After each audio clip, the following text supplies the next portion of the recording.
Hello, guys. So, I just got onto my console. It's been a while, but a bunch of new games came out. I think like 8 games on the Game Pass that I was interested in. It's a lot.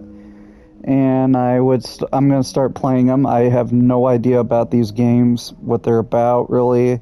I just know a couple are like retro and choice-based games, but we're gonna start with Citizen Sleeper. Never heard of it, never played it, but it looks pretty good from like the trailer I saw to download it.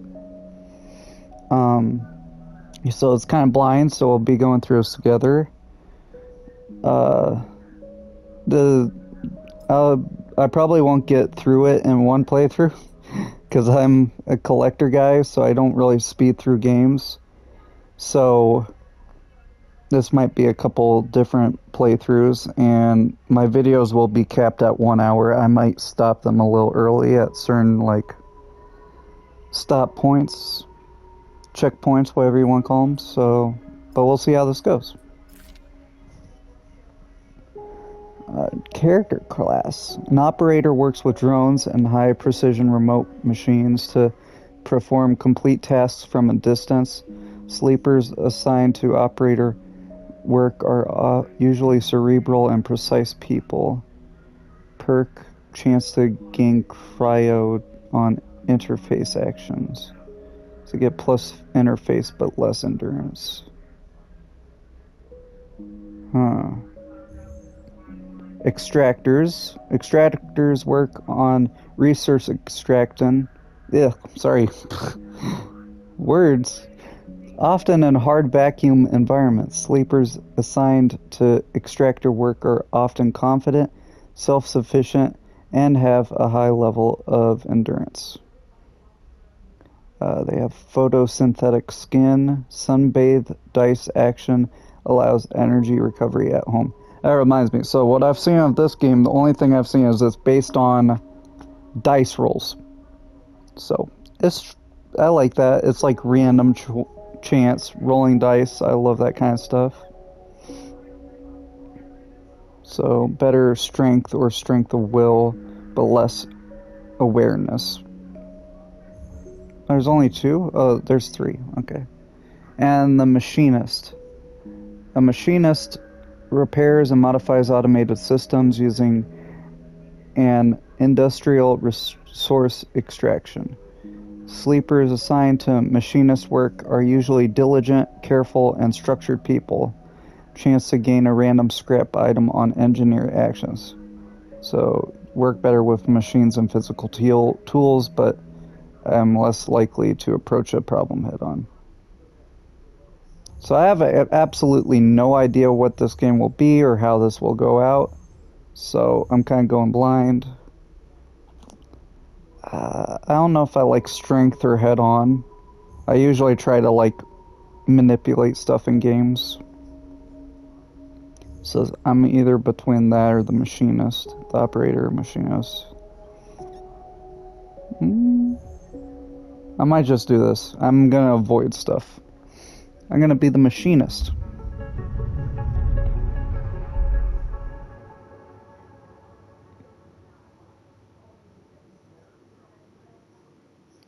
I probably won't have music in the background for this video because I have no idea what I'm doing. I'm reading stuff, so. Where am I? The first thing you become aware of on waking is the disconnect. The delay between thinking and feeling, between wanting to act and acting. Minor, also almost imperceptible, but also present. It's at its worst when waking, when yourself has spent so many dark hours recalling what it felt like to be real, to be a person, to be in a body that was indisputably yours. Think of the body. A leap into a cold lake on a hot day, the sting of blood welling from a fresh wound, the friction of a fingertip.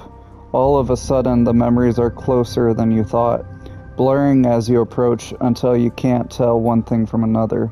The cold slips in behind and around you, and the sensations fade out of reach. Perhaps you should be thankful for the dull nature of this new body, given your current circumstances. The walls of the container feel immediately present, cold, hard, and at your back and face, cramping your limbs. You resist a desire to stretch, knowing that the claustrophobia comes next, and retreat a little from your central nervous system. It isn't painful, not like you used to know pain, at least. In emergency mode, pain is a message delivered with efficiency and ease, a reminder that harm is imminent. There is no insistent throb, no trembling nerves, just a warning, delivered with a banal quality of a digital notification. Right now, there are thousands of them. Remember the others? You remember there were 10 of you. 10 that could no longer stand the indentured work, the routines, the slow decay.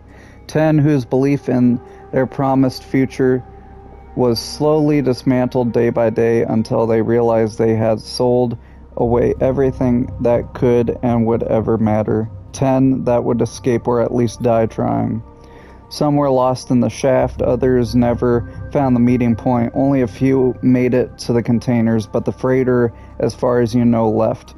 That feels like enough to know that you might no longer be on that grim and heartless rock. Even if in the airless hold of a freighter, you might freeze solid long before you reach any destination.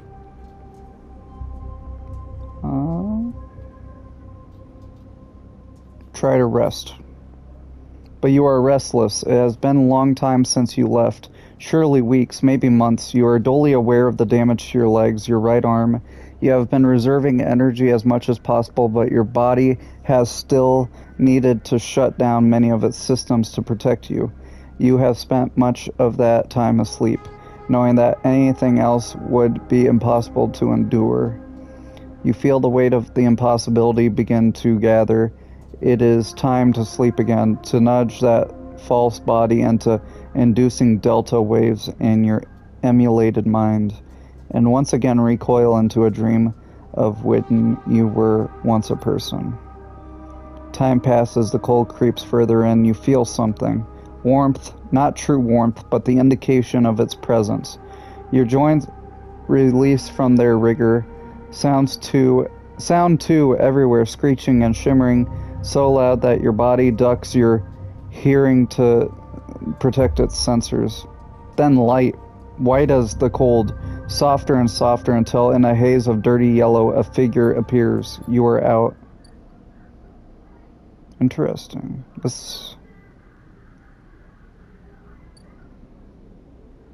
That's cool. This is so expansive.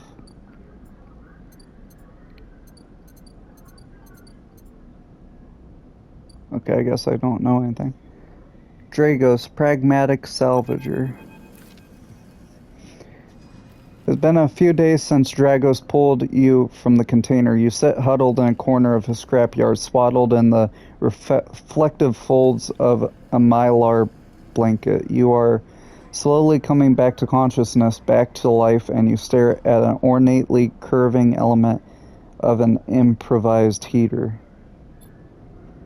You are surrounded by angular, incoherent lumps of ships, some corroded beyond recognition, others still carrying glassy wounds along their edges, where a plasma arc sliced them apart. As you trace their shapes with fogged eyes, you hear a voice. So, sleeper, are you all thawed yet? Almost. Never seen one of you come in like this. New frames must have better perseverance in sub-zero vac. Seen more than a few of you frozen solid to whole plates or inside-outer locks in my time. They weren't so lucky. Dragos comes into focus, shrouded in makeshift tech, his head set with its glinting eyes, the mark of a drone operator. On his shoulder, one of his symbiotically linked drones perches, its irising eyes locking you with an unflinching stare. Last living sleeper that came through this yard was a while ago. They didn't last long. You struggle to read his expression beneath the tech, but he seems lost in memory for a moment, or perhaps he is just figuring out what to do with you. What happened to them? He ignored your question. I won't ask what led you to do it, to sell yourself to a corporation, and I suppose you know you can't go back. Your old body, that's theirs now. And you are just software, a rogue emulation, illegally possessing corporate property. You nod along, you remember biometrically signing the forms, the cold floor on your feet as you padded to the sleeper cells, the promise of a life off-world. But as you do, you get this now familiar sensation that these aren't your memories. These are things you know, but not things you feel. You are no longer that person. You are an offshoot, a copy. What you won't know is what's ahead. At least the last one didn't. There's no easy way to put it. That body of yours is falling apart. It's the same for any sleeper who makes it out. SNARP wants to protect their property, but if they can't keep a hold of you, well, there's no one can.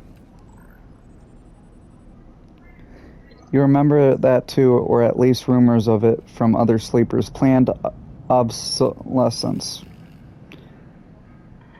A built-in dependence on the regularly administered supplements that were part of your routine. Stop taking them and your body begins to shut down, separate from your emulated mind.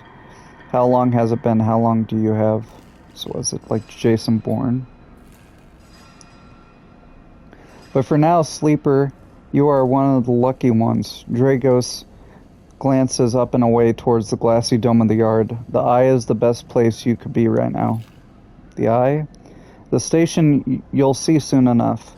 Dragos impatiently shifts his weight. Look, I've got things to be getting on with. He trails off. There's an old freight container I've been using as storage out in the stacks. We haven't been pulling in much valuable scrap there these days, so you are welcome to it. Something wells up inside of you, emotion, fatigue.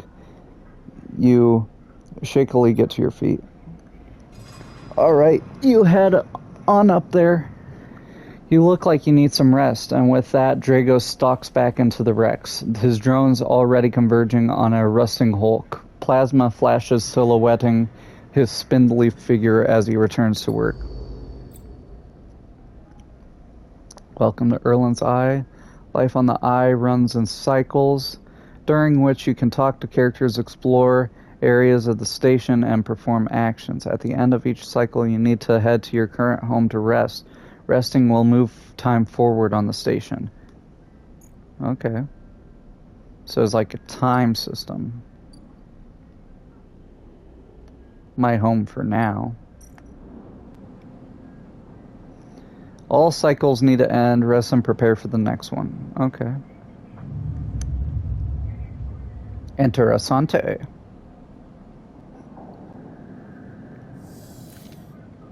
You wake up curled in the corner of the container and begin slowly assembling the world around you. After all this time, you still find this body, the one you wake up in now, strange and disjointed. Its messages readable, but somehow wrong. You sit up, pulling the mylar blanket close against the cold. Here you are on this ruined station, millions of miles from anyone you know. Are you still in the system? Did any of the others make it out? It's impossible to know after all this what matters. Building a life. Because it seems like if you want to escape from these corporations or whatever, good luck with that. And getting answers, yeah, that's okay, but this is more important, I think. Maybe you did get lucky finding yourself here. Maybe here on the edge of everything there's a life for you to build. But before you can build anything, you'll need to learn to survive. Yep. Maybe if you can do that, you can make a life for yourself. Dragos has left a few comforts in the container.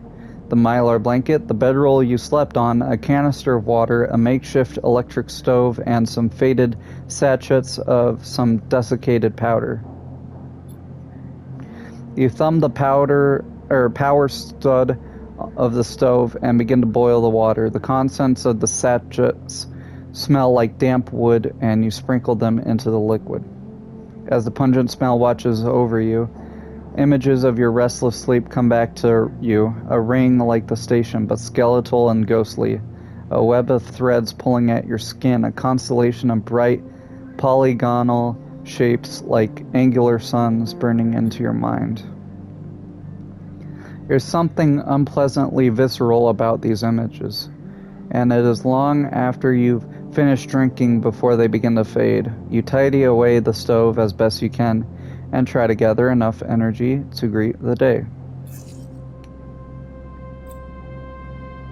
Second.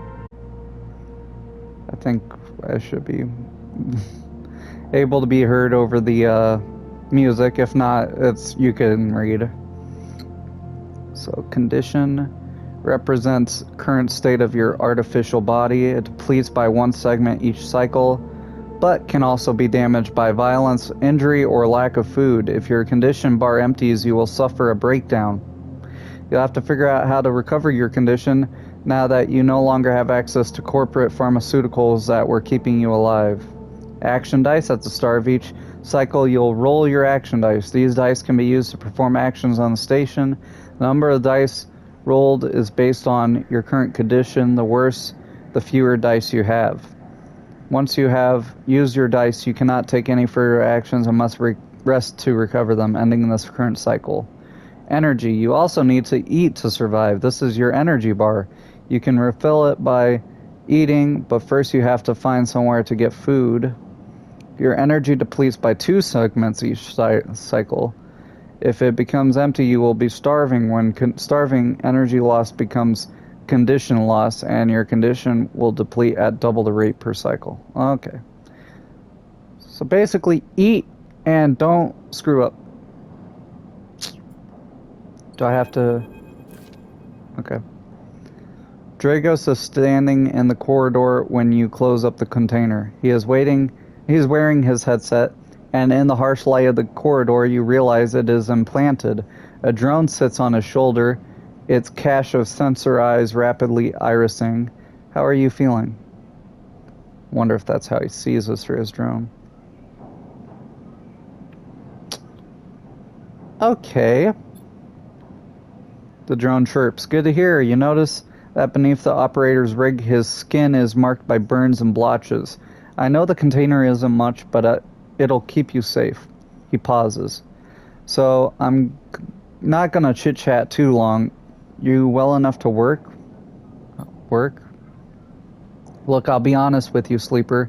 I didn't pull you out of that container out of the goodness of my heart. Yeah, figures. At the yard, it's simple stuff. We hack these old holes down, sell them off to the shipyards or the bright market dealers for cryo. Makes sense, that's money. Occasionally, we pull out some tech, something with a bit more value, but most of what comes in is scrap.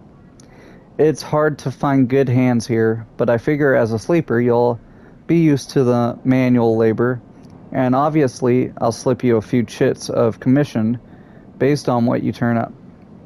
Chits? These. He pulls out a handful of small metal bars. Air-walled cryo, isolated from the market. It's what we used out here for trade. He stuffs them back in a pocket. He shuffles his feet nervously. Look, I wouldn't usually do this. In my opinion, you'd be best suited moving on as quick as you can, and Sleeper as well. He trails off. But things being the way they are for me at the yard, he pauses. I need your help. Why? Things are a little tight, that's all. I owe a little cryo to a client here and there. He pauses, thinking of something else to add. Look, just Come down to the yard when you're feeling fresher. There's plenty to do. Okay. He nods distractedly and turns and walks away, the drone hopping along ahead of him. See you later. Looks like it's time to go to work. Okay, so this is where I'm going to be doing my dice. Ooh. Passage to the low end. Interessante. Okay, actions are the primary way to interact with the world of Citizen Sleeper. To perform an action, okay. Actions reward you with clock progress, energy, conditions, or items depending on the outcome. There are 3 types of outcome: positive, neutral, or negative. Action dice affect these outcomes as follows. Fully grown and 6 is 100%. Fully as that is 50-50, 25 positive, 50 neutral, 25 negative, 50-50. Okay.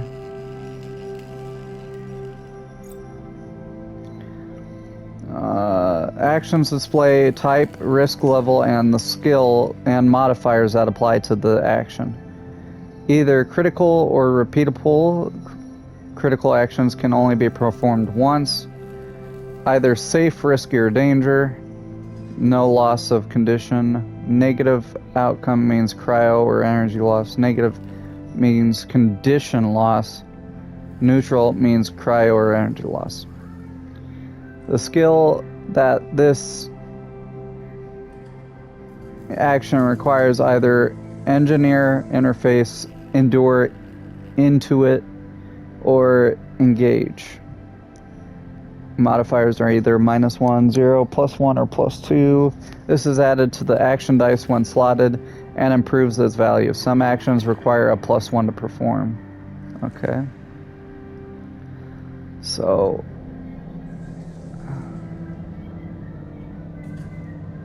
even the rustiest hole can hide valuable components and materials. Extracting them means cutting carefully and skillfully, or it's going to take some time to sort and cut your way through the towers of salvage, but you are no stranger to hard labor.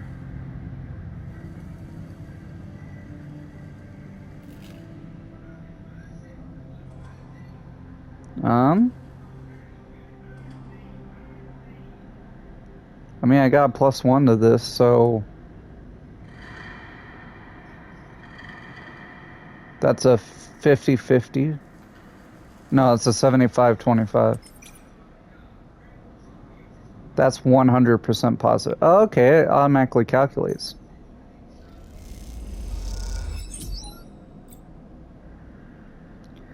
Actions progress clocks. Clocks are displayed below, track your actions, and affect the world.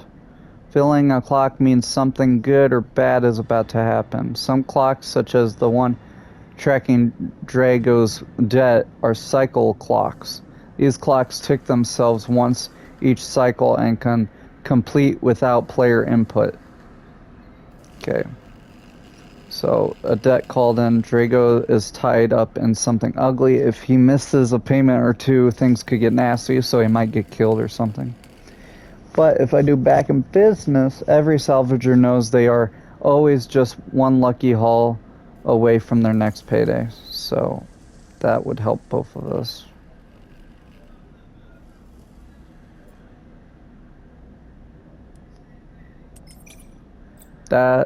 Okay. In Citizen, you unlock drives as you discover more about yourself and the world. Drives guide you in pursuing specific objectives depending on which path you wish to take. You can track drives, and any other tracked drive will place a yellow marker on locations that help you pursue a goal. Got it.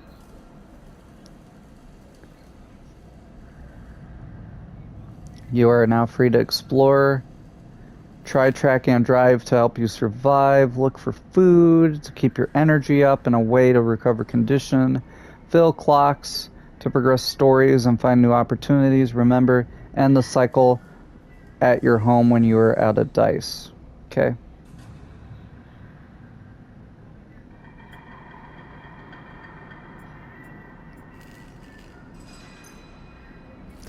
Come on. I got some cryo, but I lost energy. Okay. Ooh. I'm gonna try a safe. 50%. Come on, baby. Bro. Okay.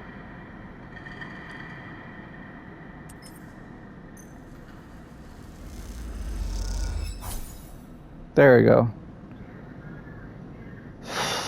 Okay, so I got scrap components, useful salvage to the right person, and I got cryptocurrency.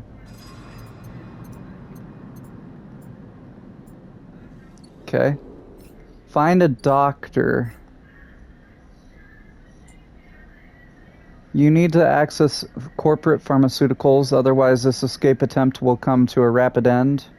And then there's repay him, help him pay him off. Dragos pulled you out of salvage and set you up. Perhaps you can repay his kindness in time.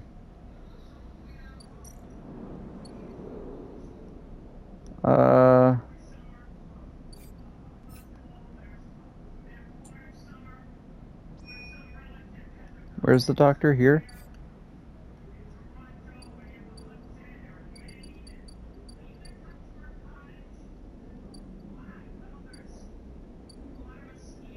Not gonna tell me, is it? Unless that's it.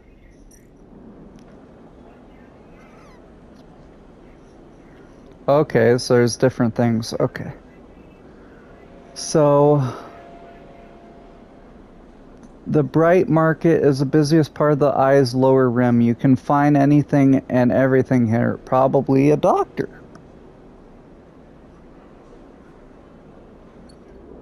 Okay, so that's like for information. This is a wet dock. Takes several cycles to reach the Star Warp belt and return, loaded with scrap from the old wrecks.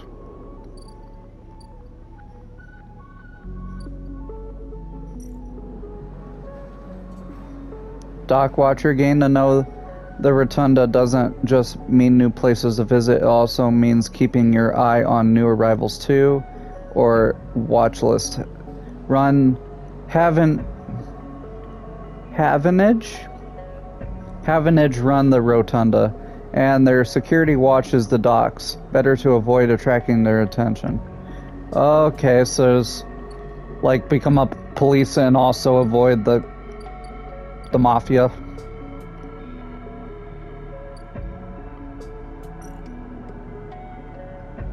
The only way to get to know the shipyard is to work there. No tourists here.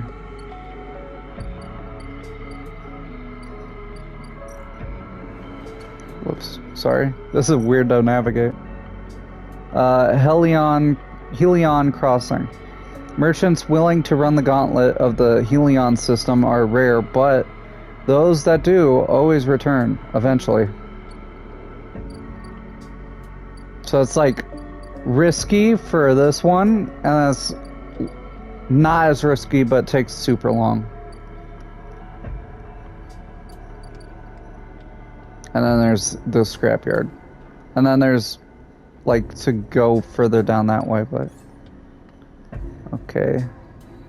I have a chance to gain random scrap on engineer actions. Yeah, I've had that happen. Can I upgrade? Oh, it's okay, so I can upgrade once, like the left side for one. Then as I go further and further, it costs more. Okay. Interesting. This is kind of cool. Let's see, how long have I been going? We'll go at least one more cycle and then we'll see.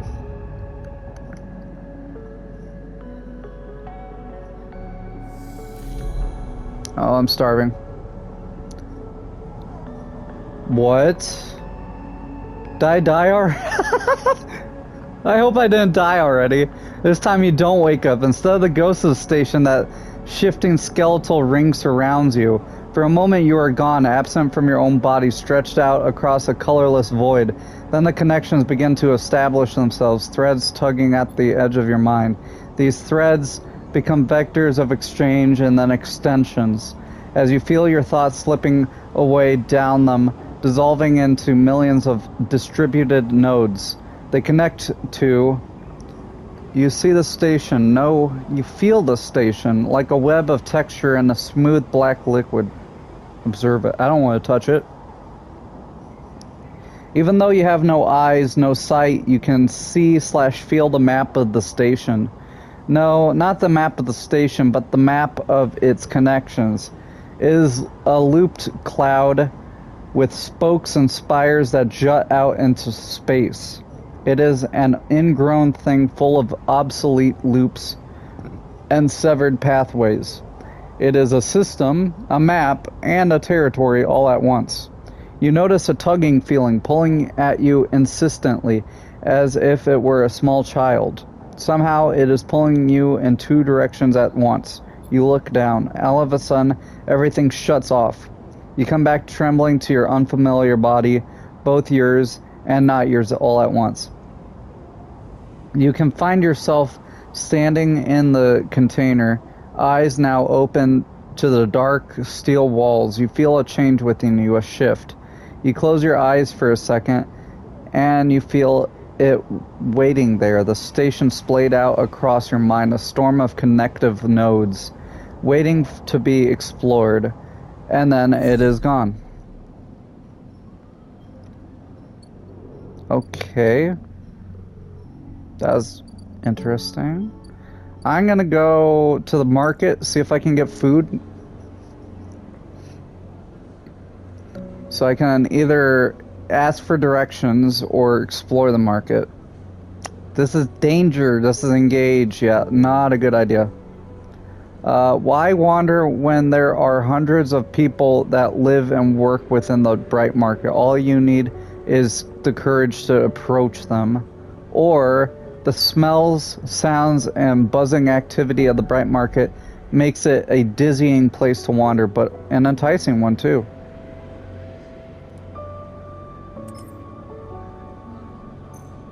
Come on. I got good local knowledge. Come on, I need food. There we go. I did it. What does that do for me?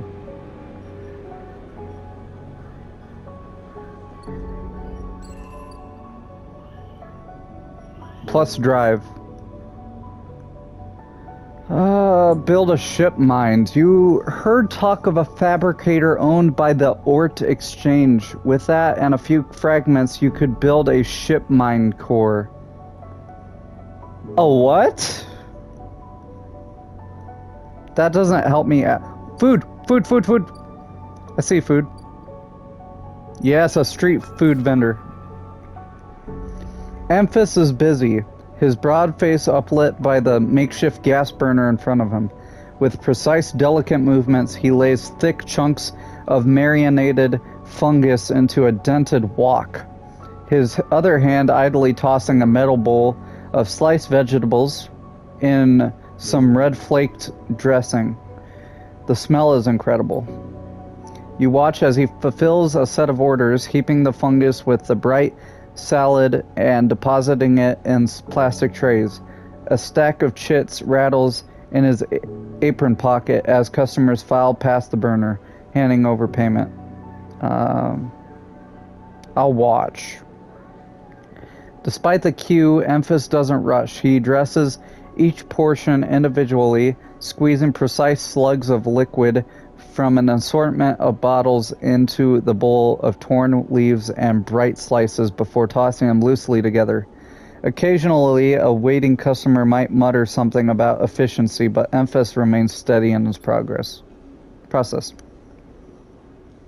After a while, the queue fades back into the crowd, and Amphis sets down his metal bowl and looks up across the burner to see you watching him. I can feel your eyes burning a hole in my bowl. Free sample? I want to say yes, because I don't want to pay, but... Nah, I'm going to say yes. He gestures neatly. Come over. The smell is almost unbearably strong as he cooks the earthiness of the fungus laced with something. So spicy the smoke makes your eyes water. The heat of the burner is like a bonfire, and your skin hardens in its glare. I know you, you sleepers, Emphas says while he cooks, his voice deep but clear. A hard life, a lot of stories. He glances up from beneath his cap with piercing eyes. I know. I'll tell him a story. You begin to tell him about your journey to the eye, and he nods as he cooks, his eyes never leaving his work. You tell him of the confusion, the pain, and also the sense of possibility, and its sudden arrival. You tell him of the cold and the dark of the container and the endless cycles spent within it. Now it seems, you tell him, like some dream that you once had but never can forget. You tell him that the eye excites you and scares you, and you are unsure where to walk, where to look, what to do. Eventually you tail off, running out of words. He places a plastic tray of steaming fungus in your hand. Next time we can talk some more, he smiles, but next time you pay. Fair enough. He slams a heavy hand against a button on the burner's side and shuts it off. The roar of the flame and its oppressive heat fades. Next time then, sleeper. He waves you away and begins to oil the wok. Before you turn back to the alley, you notice the geometric patterns of circular scars across his forearms, each surrounded with constellation of glinting pin marks. You walk away. As you do, you take a bite of the rich, spicy, delicately sweet fungus. You taste sensors light up like a fusion reactor. You'll be back. So did I get less starving? Yes, I did. Because, what was it? It was the top is the like weakness thing, and then the bottom is food, and it goes down by 2 ticks every time. So what? Get to know Emphas. Emphas loves 2 things, stories and food. Maybe if you supply him with both, you can hear his story. I'll do that next time. And there's the doctor. Next comes the call from the enforcer at the door. You shuffle down the flickering hallway towards an open apartment door. You keep your head down and your shoulders high in the queue. Try not to bring attention to yourself. You are thankful for the tip-off that a doctor was operating out of this place. But now that you are here, you aren't so sure. The gang enforcer on the door, the flickering light strips, the decaying hab block, they have all made the long queue a test of your nerve. But your options are few, and without a supply of stabilizer, your body will. You suppress a shiver and shuffle forward to the front of the queue. You try to find something to distract yourself. I'll look at the enforcer. If I look inside, he might yell at me. The enforcer is looking down the corridor, and you dare to glance at him. His purpose is unmistakable. He is there to intimidate, to threaten, and if necessary, carry out those threats. His broad shoulders are framed with a metal exoskeleton. A couple of mirror-like implants sit below his eyes, like mercury teardrops, subsidiary sense input, or aesthetic markers. You aren't sure. You also aren't familiar with the geometric blade-like tattoo on his arm, but you make a note of it. You avert your eyes when he looks back at the queue. After a few moments, a figure pushes through the door, and you catch a distant voice. Send the next one in, Toshiro. The enforcer jerks his head, and you slip inside, passing through the dark entryway and pushing through the plastic sheeting on the far door. The room beyond is bathed in warm light. A floor-to-ceiling transparent panel gives a full view of the bright market's sealed roof and the buzzing traffic above, and for a moment you are transfixed by the motion. "Come sit," calls a sharp voice, and you see a silhouetted figure turned away, replacing the plastic sheeting over the frame of a simple folding bed. You make your way across the room. The figure turns, and as you do, you see an expression of confusion flash across their features. They open their mouth as if to speak. They blink, and they quickly regain their composure. "Please sit," they gesture to the bed, then turn to open a case. Oh God, I just had a seizure. To an open case of tools on the table. You sit. Sabine turns a compact diagnostic scanner of some kind in their hand. They hold it to their eye. "Remain still, please."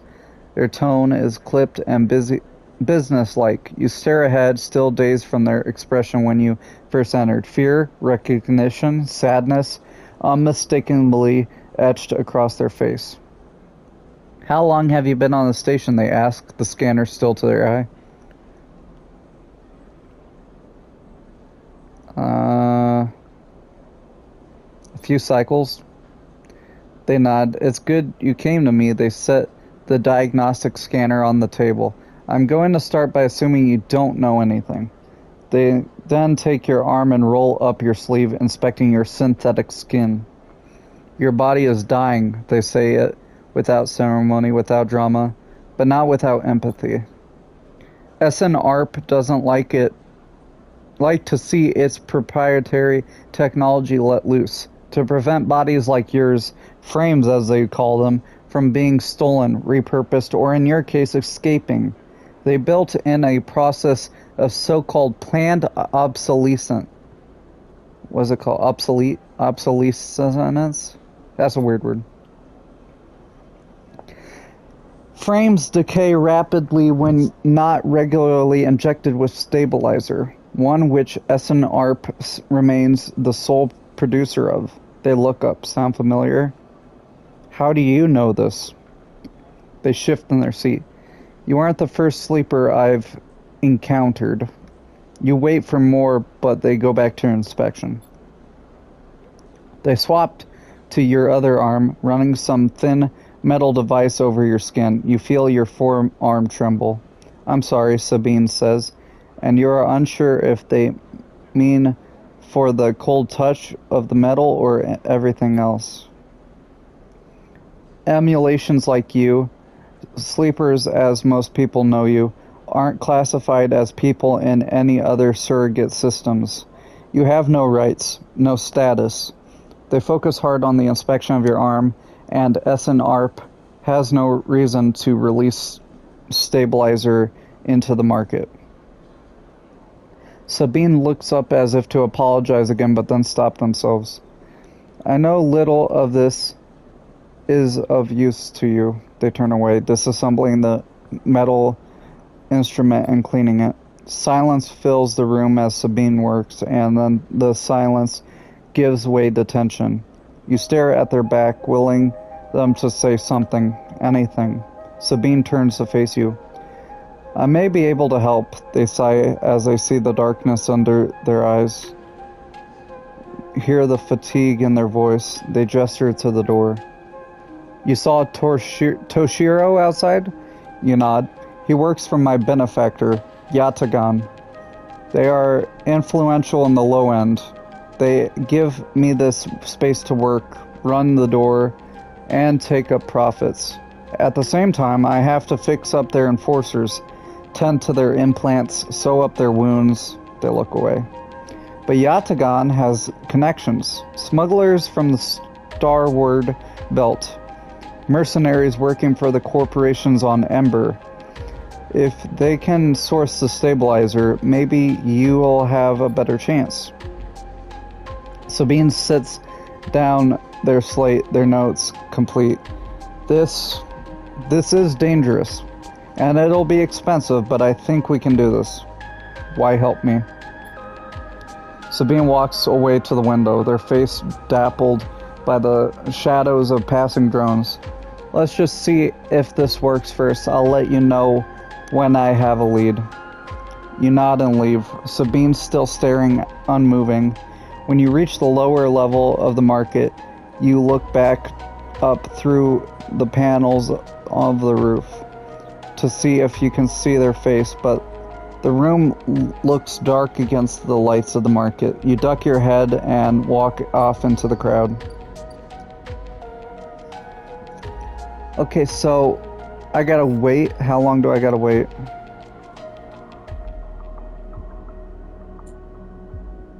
Wait. Oh, it says wait. I gotta wait 3 cycles? Oh boy. Hey, the doc will be here. I got one more thing I can do, and then I think I'll end the video and then see if you guys want to keep seeing this, or... so what's at the stall?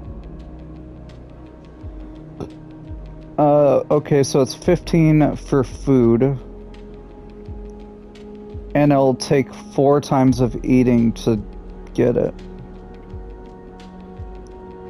And the food gave 3 hunger back?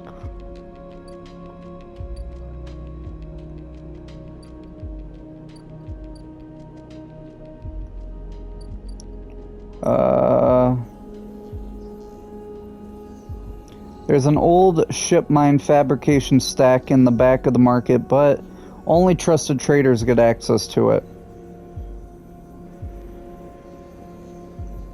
I mean, I can input that.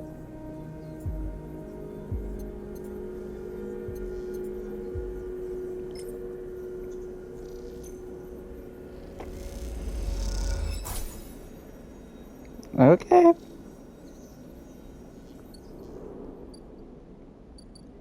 Let's see what else. What's here? Either steal stuff or explore the rotunda. I don't know if I want to steal. Not yet, anyway. I just got here. I don't want everybody trying to kill me. Construction yard.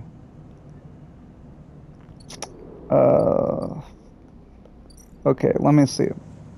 So I have pretty good chance here. I could keep working for what's his name, Dragos. How many? I could go again and maybe I would get 2 more.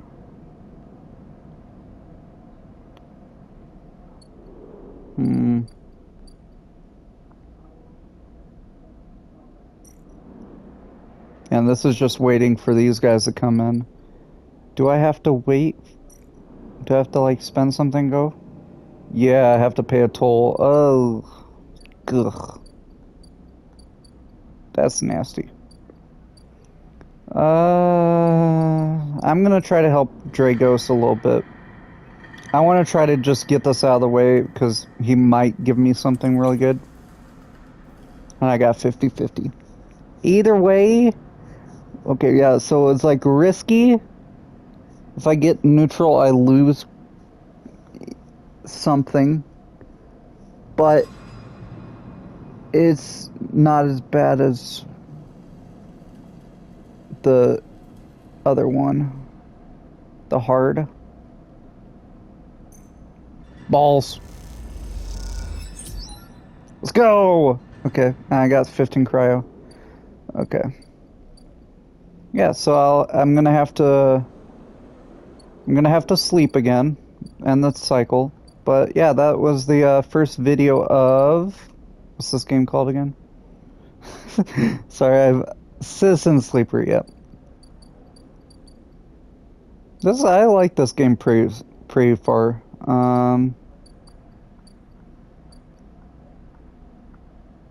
Yeah, so this seems like it might take a long time to play, but I don't mind. This is pretty fun, and I'd like to see if you guys want to keep seeing me do this, or maybe try some stuff. Don't do any spoilers though, because I'm going through this 100% blind, and I want to do this blind because I love these choice-based games. So yeah. Anyway, thank you guys for watching, and hope you have a nice day.